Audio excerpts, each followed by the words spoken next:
Hey everyone, welcome back to the channel. I'm Neil Millard and today I'm talking about something that can make or break your startup. DevOps culture. I know, what a surprise, the DevOps channel. Anyway, if you're building a startup and you're thinking about it, then this video could save you months of headaches and thousands of pounds. But about 50% of startups fail within their first 5 years, and for technology companies, inefficient development and deployment processes contribute to those failures. Today, I'm going to show you how DevOps culture can help you avoid these common technical pitfalls. Let's get into it. Well, let me start by telling you what DevOps culture is. So from my consulting days, I once worked with a startup and they had to rebuild their entire infrastructure from scratch 6 months after launch because they didn't implement proper DevOps practices from the beginning. This cost them a few quid and 3 months of time when they couldn't deploy any new code because they had to rebuild everything. And 3 months when you're a startup is a long time. DevOps culture isn't just about tools and automation. It's about creating a mindset of continuous improvement, which is improving everything, not just the code, but it can be the processes within the business, how cash flows in, how cash flows out, reporting, and all sorts of things. If you can measure things and continuously improve them, then you can improve and be better.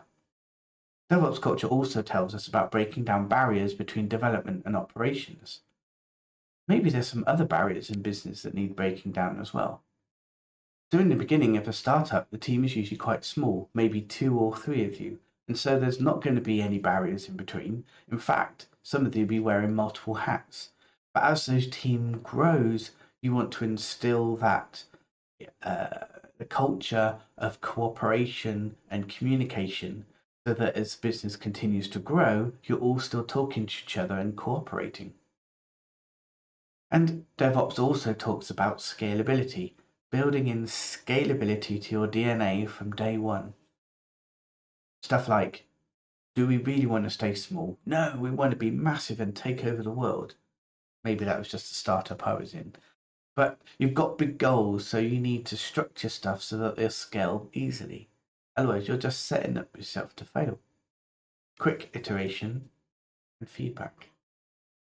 Here's when it matters for startups specifically. Let's talk about speed. In the startup world, being able to quickly test ideas and pivot based on user feedback is crucial. DevOps culture enables this through automated testing and deployment, continuous integration pipelines, and feature flags for controlled rollouts. I've spoken about all of these in my previous videos, and I'll try and dig out some links and put them in the content below. I'll show you a quick example of how this works in practice though.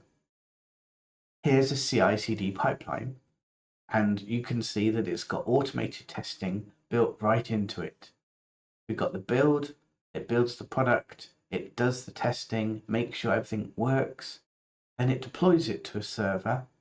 After it's deployed it to the server, we use something called blue-green deployments so that we can deploy it to a brand new server. Then we can throw some more tests at it, integration tests, smoke tests, that kind of things. They're a bit black boxy, but they make sure that they work after you've actually deployed it. And then when we're happy with all of that, we switch it into live. Cost efficiency. Now let's talk money, everyone's favorite topic, me included. DevOps culture can dramatically reduce your burn rate. That's the amount of money you get through in any given day, week, hour. Automation reduces manual operations work. This means it reduces costly mistakes. If you've got infrastructure as code, everything's there and you can see what it's going to do before it does it. Or when it does it, it blows up real quickly. But that means that we can monitor stuff and we can get issues before they become expensive problems. Let me share some real numbers from a recent client. They had a bunch of servers that were running and they didn't really know what they were doing. Okay, they did know what they were doing, but what they didn't know is if they were actually being busy or not. A bit like when your boss suspects you're not doing anything when you're working from home. Of course, we're busy, but we just need to prove that we're busy. And so through monitoring, we could see how many of the servers were busy doing stuff and how many servers we didn't need to pay for those particular times. So ultimately, what the client decided to do was at 6 o'clock at night, they'd scale right down to just 5 servers. And then during the day, it would gradually scale up as it got busier, up to a maximum that they were comfortable with. I think in this case it was about 50 servers. So all the way up to 50 servers and down to 5 servers. And with that, they're not paying for servers overnight when they're not doing anything. Scalability. So here's where it gets exciting. When your startup hits that hockey stick growth, you need to be ready. You need to be able to scale systems really fast from the start. And if you've already got your infrastructure as code, then just tweaking a number from 5 to 10 is really easy. Let it go at it, bang, you've got scale up automatically. If you've got infrastructure as code, this means it's your best friend.